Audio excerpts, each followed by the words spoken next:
балдар, биз силер менен Гапаров агайыбыздын бир шиңгил жүзүмүн окуп чыктык, түшүндүкпү? Түшүндүк. Эгерде балдар, силерге азыр мындай тапшырма берем.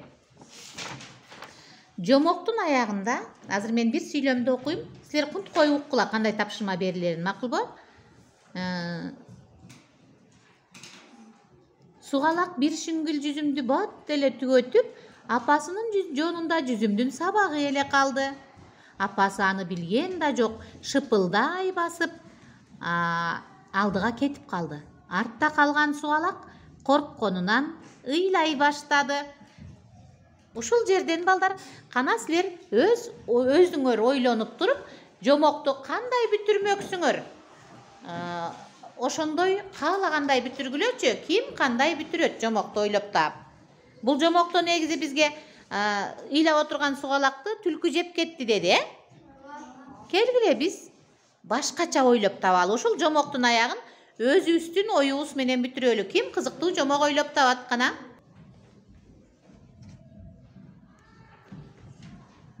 Жаза баштайбыз.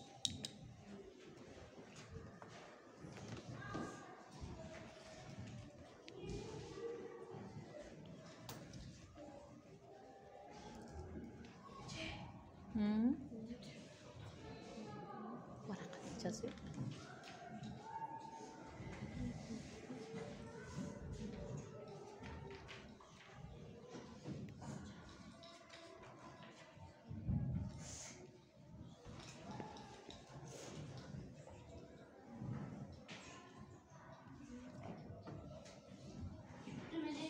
Бүттүңбү? Кана тынч отуруп ойлонуп турабыз. Азыр баарыбыз бүткөндөн кийин кыскача эле жомокту бүтүргүлө балдар, Анан баарыбыз бүткөндөн кийин кызыктуу жомокторду угабыз балдар. Ким кандай бүтүрдү? Бүттүкпү балдар? Жазып бүттүкпү кана? Мухаммед окуп берчи. Бирок түлкү ап этип жегенде мергенчи атып салды да ичиндеги сугалакты атасы көрүп калды. Сугалакты үйгө алып барды. Жакшы. Азиза, сен кантип бүтүрдүң? Сугалак ыйлап отурганда атасы көрүп калып, сугалакты үйгө алып барат. Апасы мен сугалакты ийнимен түшүп калганын билген эмесмин дейт. Жана кечирим сурайт. Сугалак жакындарыбыз менен бөлүшүп, ачкөздөнбөш керек экенин түшүндү. Апасы артын караса, сугалак жок экен.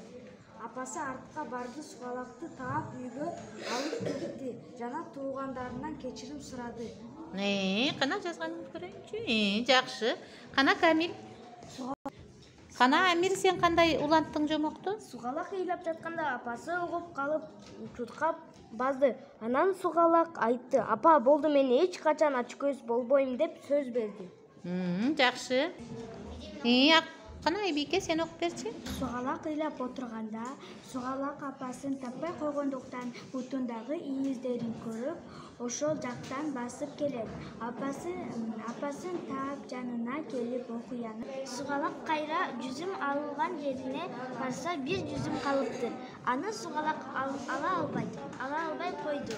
Ушул замат түлкү келип сугалакты жейин десе, сугалак: "Түлкү, сен бул жүзүмдү жесең" дейт.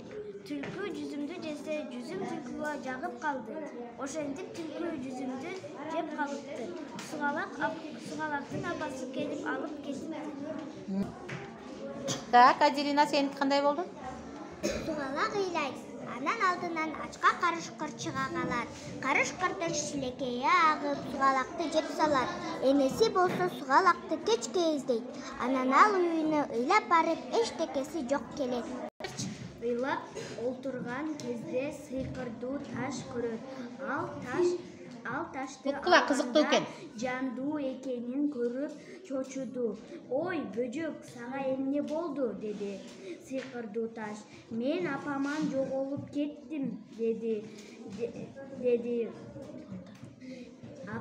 Мен апаман жоголуп кеттим деди.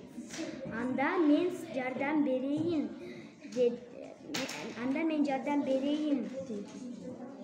dedi Taş. Sıyqıрлап dudu деп dedi da apası janында болуп kaldı. Бирок ал чыныгы апасы эмес, маска тагынып алган зөөкүр адам болчу. Аны кечинде от жагып жеп койду.